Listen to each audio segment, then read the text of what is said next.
तब बात करते हैं वृषभ राशि की। वृषभ राशि वालों को कब प्रॉपर्टी खरीदने से बचना चाहिए?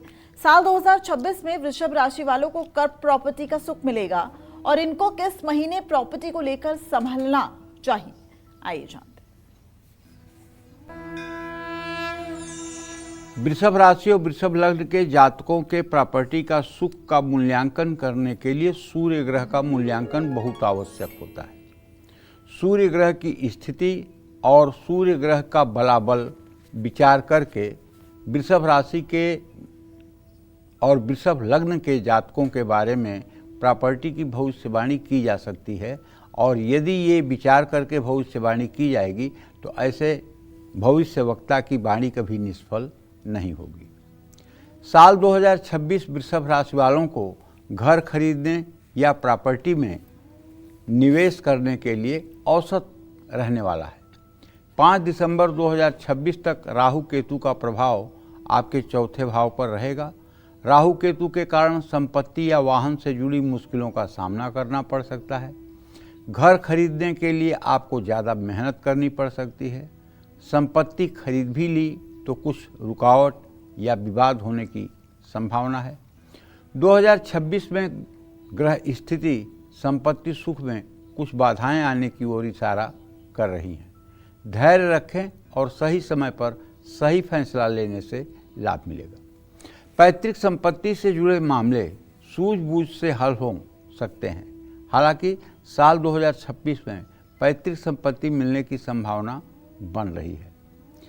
देखिए, संपत्ति खरीदना हो या बेचना हो, दोनों परिस्थितियों में आंख मूंद करके और किसी पहले से परिचित व्यक्ति के ऊपर विश्वास नहीं कर लेना चाहिए, क्योंकि ये कलिकाल है और कलिकाल में पैसा अपने बड़े खून के रिश्तों की भी नीयत खराब कर रहा है। पता नहीं ये पैसा हो गया है कि भगवान हो गया है। मतलब मित्र मित्र को धोखा दे सकता है, बेटा बाप से छल कर सकता है, दामाद ससुर से छल कर सकता है, भाई भाई से झूठ बोल सकता है। पता नहीं ये पैसा क्या हो गया है और ये कलिकाल है। तो ऐसे में यदि आप प्रॉपर्टी बेचना चाहते हैं या प्रॉपर्टी खरीदना चाहते हैं, दोनों ही स्थितियों में किसी विद्वान वकील से मिलकर के पहले उसके वास्तविकता का आपको आभास करना चाहिए कि इसमें कोई लीगल प्रॉब्लम तो नहीं है, ये कहीं से डिस्प्यूट में तो नहीं है।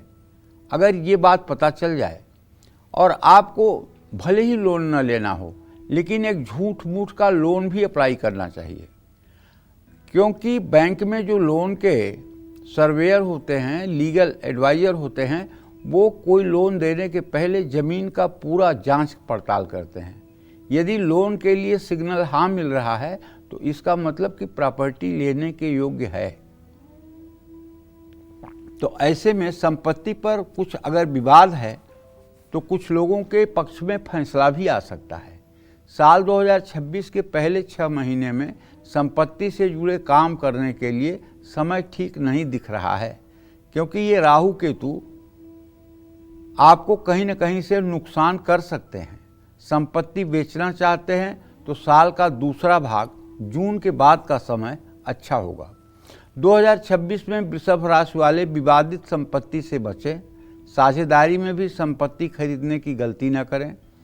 वृषभ राशि के ही लोगों के लिए साल 2026 में संपत्ति की कोई बड़ी डील भी पूरी हो सकती है। अगर आप रियल एस्टेट से जुड़े हुए कारोबार में हैं तो अक्टूबर 2026 के बाद आपको विशेष लाभ होगा। प्रॉपर्टी डील में आपको विशेष लाभ होगा। निवेश के लिए प्रॉपर्टी खरीदी है तो उससे भी अच्छा रिटर्न मिल सकता है। संपत्ति से जुड़ा कोई भी काम किसी विशेषज्ञ की सलाह लेकर करना चाहिए। वृषभ राशि के जातकों को चाहिए कि 2026 में संपत्ति का सुख चाहते हैं तो दूध में गुड़ मिलाकर शिवलिंग का विधिवत अभिषेक करें या गन्ने के रस से अभिषेक करें और गंगा जल को मटकी में भरकर सफ़ेद कपड़े में ढककर उसे अपने घर में रखें। सूर्य उपासना करें और नित्य गायत्री मंत्र का सुबह शाम सूर्योदय के बाद, सूर्योदय से सूर्यास्त से पहले 24-24 बार मंत्र जप जरूर करें। जय मां विंध्यवासिनी।